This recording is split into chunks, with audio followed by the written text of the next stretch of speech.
ये क्या, जूते में इतना बड़ा हीरा। जल्दी करो मोची, मैंने मीटिंग में जाना है। बैंक मैनेजर साहब ये देखिए, आपके जूते में से हीरा निकल आया है। अरे यार, मैंने आपको कहा था सिर्फ जूता पॉलिश करके देना है, ये आपने क्यों निकाल लिया? अरे मैनेजर साहब, आपके जूते का कील खुड़ा हुआ था, मैंने सोचा सेट कर दूं। अच्छा, आप जल्दी से सेट करो, मैंने मीटिंग में पहुंचना है। लाखों का हीरा तुमने छुपाने के बजाय मुझे वापस कैसे कर दिया? अरे साहब जी, आपके लाखों का हीरे का मैं क्या करता, मेरे खुद के अकाउंट में 20 करोड़ रुपया पड़ा है। 20 करोड़? मुझे लग रहा है कोई नशा किया हुआ है तुमने। 20 करोड़, वो भी एक मोची के अकाउंट में। जुहेब, जरा चेक करो हमारे बैंक के अंदर किसी शकूर मोची के नाम का अकाउंट है? 1 मिनट सर, मैं अभी बताता हूँ। जी सर, शकूर के नाम से अकाउंट है। चेक करो इस अकाउंट में कितना बैलेंस पड़ा है। बैलेंस अभी बताता हूँ सर। ये तो हमारा प्रीमियम कस्टमर है, 20 करोड़ रुपए पड़े हैं इसके अकाउंट में।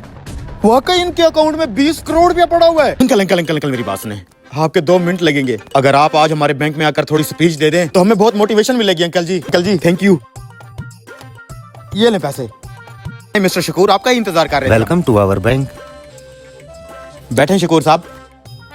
शकूर साहब, अपनी जर्नी के बारे में बताएं। तो फिर सुनो, 20 साल पहले मैंने और मेरे भाई ने अपने गांव से मुल्तान हिजरत की। हम बहुत गरीब थे, भूख और थकन से चूर थे, काम की तलाश में थे, काम हमें नहीं मिला। अचानक से मुझे और मेरे भाई को रोड पे पड़ा हुआ एक सिक्का मिला। फिर उस सिक्के से हमने कुछ सेब खरीदे। हमारे पास 2 ही रास्ते थे, या तो उन सेबों को खा के हम भूख मिटाते, या तो फिर वो सेब बेच के हम कारोबार करते। मैंने सेब बेचने का फैसला किया, लेकिन मेरा भाई इस बात को नहीं माना। मुसलसल वो मेरे साथ बहस करता रहा। काफी बहस के बाद मेरा भाई मुझे छोड़ के चला गया, लेकिन मैंने वही सेब बेच के उन्हीं पैसों से और सेब खरीदे। इसी तरह ऐसा ऐसा करके मैं पैसे जमा करता रह गया। जब मेरे पास बहुत सारे पैसे आ गए तो मैंने बूट पॉलिश करने वाला सामान खरीद लिया। वो जो मेरा भाई मुझे छोड़ के चला गया था, उसकी डेथ हो गई थी। ओह, इन्ना लिल्लाहि व इन्ना इलैहि राजिऊन। फिर क्या हुआ? मेरे लिए हैरानी की ये बात थी, मेरा वही भाई मेरे लिए 20 करोड़ रुपए छोड़ के मरा था।